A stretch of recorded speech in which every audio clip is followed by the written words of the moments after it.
Alright, what is up everybody? Time for another super helpful, informative, science-backed video here. Been wanting to get this one out for a while.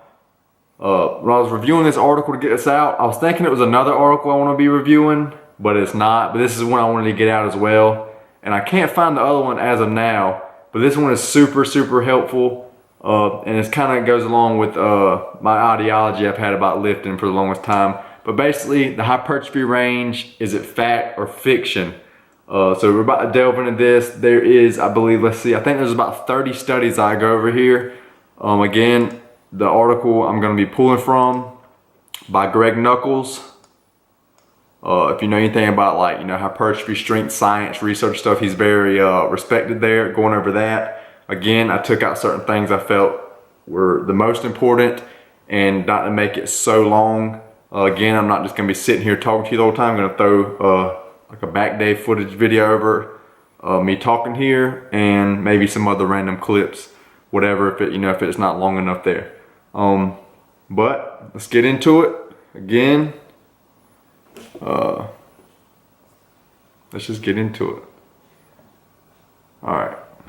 I even had somebody comment on my videos saying a long time ago, I used to say, you don't have to lift heavy to get big, right, or build muscle. Also, I've not been uploading as frequently as I used to. I used to do like, once a day almost, or every other day. But as of now, just kind of be looking for, maybe a video a week or something. So I'm kind of trying to stick to now. It's got a lot of other stuff I'm working on right now outside of YouTube and just kind of time crunch right now. But always gonna be uploading, getting out this good content for you guys. A little dressed up, going out for my brother's birthday dinner night, a little early dinner. I just threw the hair up in a bun, no bun, no fun. First link in the bio will be, to this article, and you click on, it has all the click offs there. You can see all the links to all the other studies and all the tables and stuff I'm gonna be telling you about, all the links. All right, the hypertrophy range, fact or fiction? I found 20 studies that directly compared different rep ranges and intensity zones. 7 of them weren't usable for various reasons. Of the remaining 13, there were 23 direct comparisons between different rep ranges for hypertrophy and various muscles. 9 comparing low reps to moderate reps, and 14 comparing high reps to moderate reps. I'm gonna scroll over this huge table chart here that Greg laid out of all the studies he's gonna be going over. And this chart here is from the first link on the main page when you click on the link in the bio, and it's the second link down on that page. Now, note from Greg said it's pretty rough because I was just making it for my own purposes, so not everything is labeled. If you have any questions about it, just quantitatively, we can sum this article up that was comparing rep ranges in one sentence. Of the 20 studies comparing one rep/intensity zone to another that were roughly equated based on relative volume or number of hard sets, 17 reported no significant differences in hypertrophy in the most relevant comparison groups. Greg reported both adjusted and unadjusted differences for this analysis. The unadjusted differences are pulled straight out of the studies themselves, and the adjusted differences are an attempt to correct the differences in the number of sets and rest periods between studies, because those will also affect the hypertrophy. There was 4 ways he adjusted the studies, again, explained on the first link on the first page. I'd like to reiterate that the adjustments didn't change the big picture. There were no significant differences between low, moderate, and high reps either before or after adjustments in the first or third analysis. And everything above dealing with effect sizes was based on unadjusted figures anyways. Most of the studies in that meta-analysis used a frequency of 2 to 3 days per week per muscle group, as did most of the studies in this article. Now, some key points. When looking at the whole body of scientific literature, there's simply not a very big difference in muscle growth when comparing different rep ranges. From a practical standpoint, you should probably do most of your training in the rep range that allows you to get the most hard sets in per training session per week for each exercise you use and each muscle you train. This generally coincides with a moderate intensity and rep range for most exercises and most people. Since different rep ranges go about triggering a growth response in different slightly different ways, you are probably better off training with a full spectrum of rep ranges instead of rigidly staying in a single rep range and intensity zone. At least as far back as the 50s and probably before, people have been promoting the idea that low reps were ideal for strength development, moderate reps, somewhere between 6 to 8 reps on the low end and 12 to 15 on the high end, were best for building muscle, and high reps were best for building strength endurance. Some people take it to the extreme and assume that any muscle growth outside the hypertrophy range will be minimal or non-existent. Other people will assent to the idea that you can still grow a bit with low rep or high rep training, but that your results will still be notably better if you stick to the hypertrophy range. Sure, you may be able to build a little muscle doing heavy sets of 3 or 20 plus rep pump sets, but you'd grow more if you stayed in the hypertrophy range. What I want to do in this article is examine that middle zone, the hypertrophy range. Is training in that general range the best way to build muscle? Can you expect more muscle growth training in that range? And if so, just how big a difference is? So, just to define terms before we get underway, when I talk about heavy or low rep training, I'm generally talking about loads in excess of 85% of your 1 rep max for sets of 5 reps or fewer. When I talk about moderate weights, moderate reps, or the hypertrophy zone, I'm talking about loads between 60 to 85% of your 1 rep max for sets of 6 to 15 reps. When I talk about light weights or high reps, I'm generally talking about loads less than 60% of your 1 rep max for sets of 15 reps or more. Let's ask ourselves the $1 million question before diving in. What the heck makes a muscle grow in the first place? First, we can look at it from a mechanistic perspective. The two major mechanisms of hypertrophy in a constant tug of war are mechanical tension and metabolic stress. More of one generally means less of the other. When you add weight to the bar, you induce more tension, but you can't do as many reps. So metabolic stress is lower. When you take weight off the bar, you can cause more metabolic stress, but muscle tension is lower. Looking at things from this very basic perspective, you'd expect training to be effective across a pretty broad range of parameters. Is there a hypertrophy range scientifically? Maybe, but the overall picture is murky and any differences would be pretty small. Comparison 1, the hypertrophy range versus study averages. These next two charts compare the average results of the groups training in the hypertrophy range of 6 to 15 reps per set to the average results of all the participants in the study. Each positive data point means the average growth in the high or low rep group beat the average growth in the moderate rep group, and vice versa for negative data points, excuse me.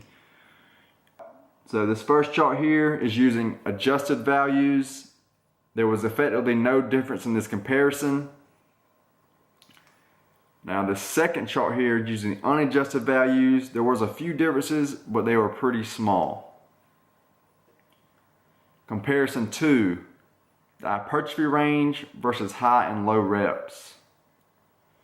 Of the 13 calculable effect sizes comparing low to moderate reps, 3 favored moderate reps, 2 favored low reps, and the other 8 were ties. The average effect size in the low rep measurements was 0.68 and the average effect size in the moderate rep measurement was 0.71. These average effect sizes were not significantly different, 0.37 difference there. Of the 16 calculable effect sizes comparing high to moderate reps, 9 favored moderate reps, 3 favored high reps, and the other 4 were ties. Effect size differences less than 0.2. Of the 9 studies of measurements comparing low reps to moderate reps, the low reps again 85% or more of your 1 rep max or 5 or fewer reps, and the moderate reps 6 to 15 reps, 60 to 85% of your 1 rep max. 3 favored moderate reps, 3 favored low reps, and 3 were ties when looking at percent differences. Of the 14 studies of measurements comparing high reps, 20 or more reps per set or less than 60% of your 1 rep max to moderate reps, 6 to 15 reps per set, 60 to 85% of your 1 rep max. 5 favored moderate reps, 6 favored high reps, and there were 3 ties when looking at percent differences. Pooling all the studies together, low reps cause measures of muscle size to increase by 11.91% plus or minus 5.7 on average. Before adjusting for differences in sets and rest periods, moderate sets in those same studies caused measures of muscle size to increase by 10.63% on average.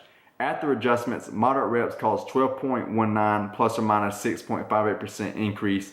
Neither of these increases were significantly different from those caused by low reps. P, the difference equals 3.2 for unadjusted and 0.46 for adjusted values. Pulling all the studies together, high reps caused measures of muscle size to increase by 9.17 plus or minus 5.10% on average. Before adjusting for differences in sets and rest periods, moderate reps in those same studies caused measures of muscle size to increase by 12% on average. After adjustments, moderate reps caused 10.67 plus or minus 8.5% increase. Neither of those increases were significantly different from those caused by high reps. The P equals 0.15 for unadjusted and 0.32 for unadjusted values. Finally, I looked to see if there was a correlation between reps per set and muscle growth. When comparing low reps to moderate reps, there's no relationship whatsoever. R equals 0.062. That's very, very small. When comparing high reps to moderate reps, the correlation is effectively non-existent as well.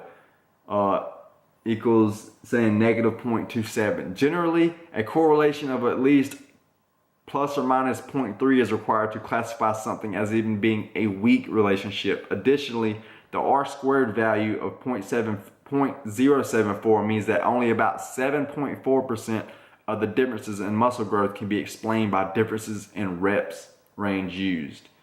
Saying, maybe just rest between sets and other factors cause growth as well.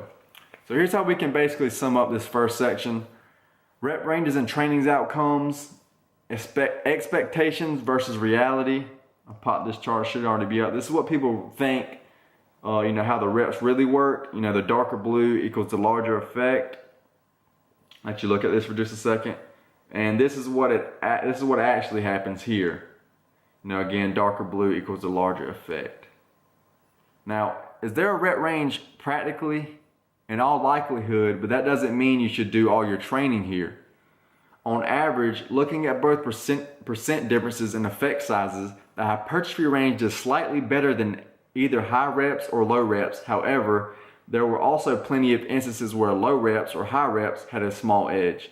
You can absolutely grow effectively when training with low reps and high reps. In fact, mechanistic work has shown that although different rep ranges trigger similar elevations in protein synthesis, the signaling pathways activated to produce that growth response are actually somewhat different. You are probably missing out on some growth if you confine yourself to a single rep range, even the hypertrophy range. My assumption is that individual signaling pathways would habituate to a single stimulus faster than multiple signaling pathways would habituate to slightly different stimuli. I think instead of asking yourself, is this rep range better than this other rep range in some objective physiological sense, you're better off asking yourself, what allows me to get in the most high quality sets during each session and during each week? Let's unpack that statement a bit. High quality sets refer to those that employ exercises that are likely going to be limited by the muscle you're trying to train. Through the longest range of motion you can maintain with safe form taken within 2 to 3 reps of failure. And that is failure defined as absolute failure for exercise like curls or delt raises where injury risk is low, and technical failure for exercises like squats or deadlifts where injury risk is higher. Now, technical failure is just training where till your form basically breaks down. You can't do another set with good form.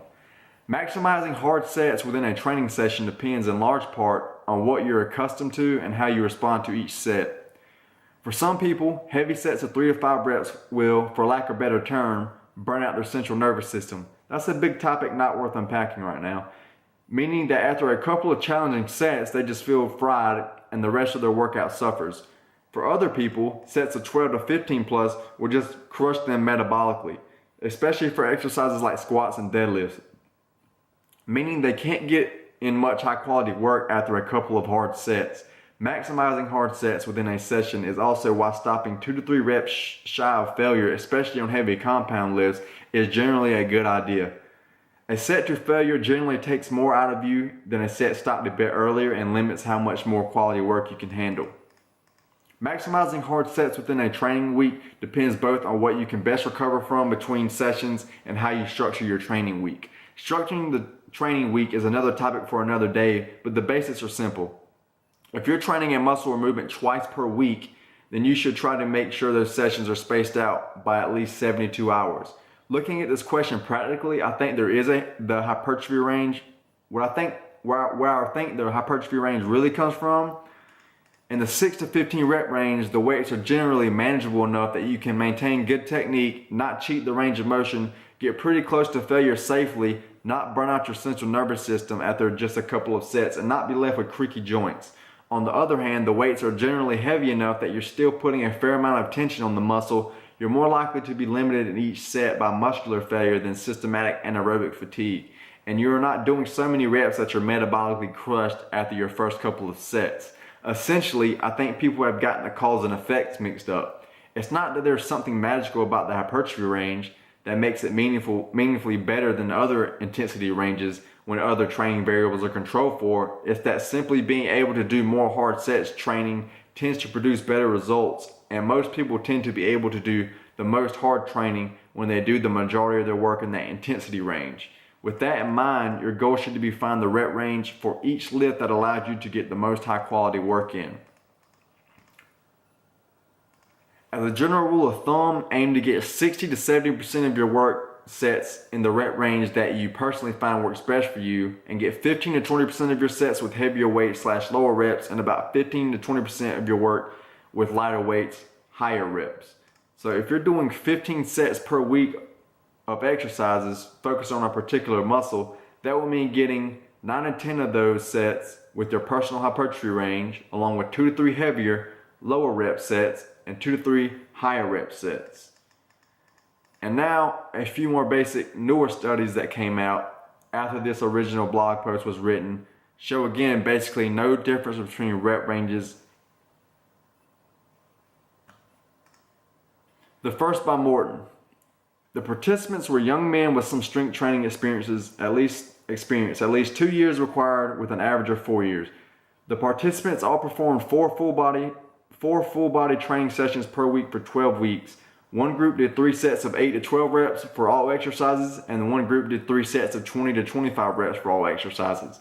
All sets were taken to failure. There were no significant differences between groups in gains of fat and bone-free mass or leg lean mass, appendicular lean mass, type 1 muscle fiber cross-sectional area, and type 2 muscle fiber cross-sectional area. So there's no growth, no difference in any of the growth. Type 1 and type 2 fiber growth after training with 30 to 50% of one rep max versus 75 to 90% of one rep max. As you can see, the results for both fiber types were darn near identical for both loading zones. The second by Fink. The participants here were untrained. The training protocol involved 3 sets of unilateral preacher curls to failure 3 times per week. One group trained with 80% of one rep max for sets of 8 to 12. One group trained with 30% of one rep max for sets of 30 to 40. And one group alternated between training with 80% and 30% for 2 weeks before switching back to the other intensity range. Elbow flexor, biceps, and brachialis, muscle thickness increased by basically the same amount in all 3 groups. The third study is by Schoenfeld. The participants had 4 years of training experience on average. Half of them trained with sets of 8 to 12 reps for 3 sessions per week, while half of them trained with sets of 2 to 4 reps one day, sets of 8 to 12 one day, and sets of 20 to 30 one day. Both groups did the same number of sets, and all sets were taken to failure. At the end of 8 weeks, growth was pretty comparable between the 2 groups, and none of these differences reached formal statistical significance. These 3 new studies largely confirm that the previous analysis in the original version of this article. All 3 equated volume based on number of sets to failure, and all 3 found very similar growth across a variety of rep ranges. In the past 7 months, 3 more, even newer studies have been published that very much fall in line with the bulk of the previous literature and the analysis in the original version of this article. As long as sets are taken to failure or near failure, muscle growth is very similar between all reps and intensity ranges. There is no hypertrophy zone. A recently published meta-analysis by Brad Schoenfeld and colleagues analyzed hypertrophy after low load and high load training. Low load below 60% of your 1 rep max. High load is 60% or greater. The forest plot of results from the included studies is the real money shot here. The confidence interval for all effects crosses 0, and the pooled effect was 0.03. That may be the smallest pooled effect I've ever seen in a meta-analysis. The difference was, of course, non-significant and didn't even approach the 0.2 cutoff, conventionally used to identify a small effect. In the context of this article, the vast majority of the studies in the meta compared what I consider low versus moderate loads. This is the absolute strongest evidence we have that hypertrophy is the same between moderate load training, i.e.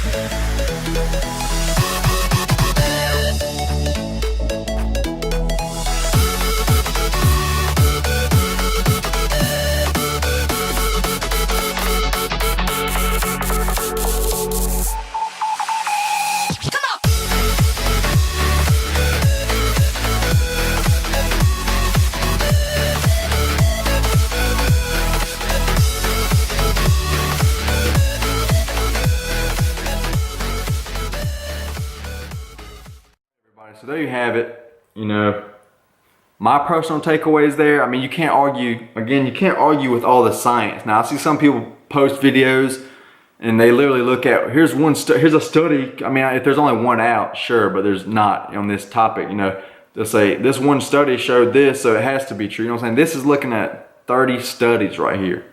And again, first link in bio, you can look at all this. I'm not endorsing, I'm not winning or losing by endorsing a single rep range or anything here. I'm trying to help people out. I've always believed you don't have to train heavy. You don't have to be doing sets of 3 and 5.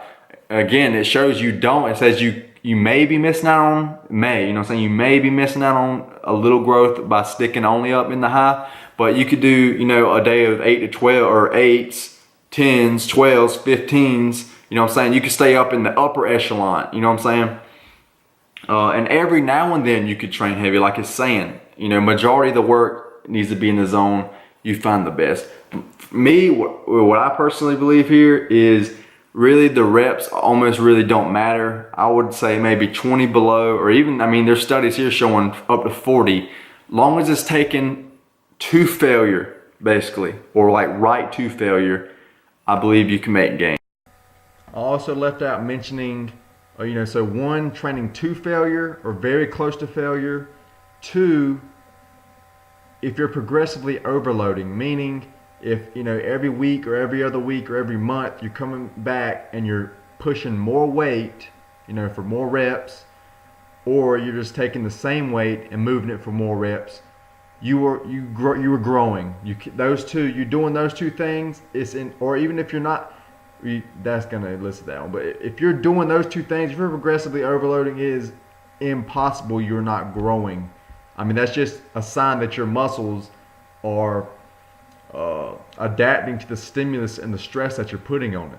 I've gained basically 95, 98, 99% of my gains all lifting up in, you know, 15 rep goals. And if you look, I'll pop that up. My first year of actually, when I started figuring out how important nutrition was and, you know, eating was, when I first did a first bulk, I made all those gains. Let's say 10 pounds in, you know, a little over a year there, and that was all 15 to 20 rep goals. So, you know, it says you can vary it, but you don't have to if you just want to stick up in the 20s. You know what I'm saying? Maybe do 20s a little bit here. You know, 20 this week, 15 this week, 12 this week, or you know what I'm saying, you can always vary it around. If you don't want to lift heavy, you do not have to. You can stick around in the hypertrophy range, and then upper. You know what I'm saying, you never have to go low if you don't want to. It's, you know what I'm saying, it's not like you're, either the gains you may miss out on may be so minuscule it may not matter, but it's like, you know, there's pros and cons to everything. So by not going heavy, you're still getting the benefits again, like I'm about to touch on here about the joints. And I also want to say I will be making a video on this soon. That's the article I was speaking about in the beginning. I'm trying to find, looking at studies of basically keeping your rep ranges the same, or switching them every week, or switching them every month or 2 weeks and all. Basically, you want to be switching them every week, you know, or at multiple times during the week on certain muscles. That's all I'm going to say about that now. I will be touching on that more here coming in the future, if I can find that, and if not, I'm still going to be outlining the smart bulk is what I'm calling this. I'm bulking now, outlining the nutrition, the supplements, you know, the whole program I'm going to be running if you want to join along with me. And so, you know what I'm saying, if you're an older person watching this, or if heavyweights scare you, or, you know, for me, I want to be lifting when I'm 100 years old. You know what I'm saying? Like, I want to be lifting my whole life. So that's one reason I've always not lifted so much heavy. And I may try to look into that, you know, science on, you know, lifting heavier in joints. I've heard people say it's bad. I've heard people say, like Mike Matthews says, there's no difference in it. Like people, like powerlifters have just as healthy joints as regular people their age. So I don't know, but it kind of makes sense that it would put more stress on your actual joint. Again, so you mean you have it. There you have it. I hope that helps. Hope that sheds some light on this whole hypertrophy topic, hypertrophy range, because I was kind of always, you know, what's the best rep? What's the best rep range? There's no one best rep range for everybody. Everybody has a different blend of type 1 and type 2 fibers. And again, everybody responds a little bit different. But that's it for the video. If y'all would, please like it. Thanks to all, please subscribe as well. I think I've literally gained like 7 subscribers the past 2 days, which is awesome. I really appreciate it. And like I said, please like, comment, share, subscribe. If you want to talk about anything in the bottom there, I really appreciate it. A lot of time went in this, you know, not only reading the whole main article, reading the supplemental article, you know, then making all these notes here on the computer. I'm gonna zoom out really far, but you can see this whole. I'm gonna zoom all the way in here. You know, it's notes all the way down. But, you know, a lot of time in it, and then recording the video, and I still have to put it on the computer, let it load, edit it, let it load, save it, let it load, upload it, let it load, and then finally I can make it live. So it's a long process there, but definitely worth it. And I hope I helped y'all. I'll see y'all in the next one. Stay happy, stay healthy. You can't really see in the. Go make y'all some gains. Y'all saw me flexing in the video. Go make y'all some gains. Peace out.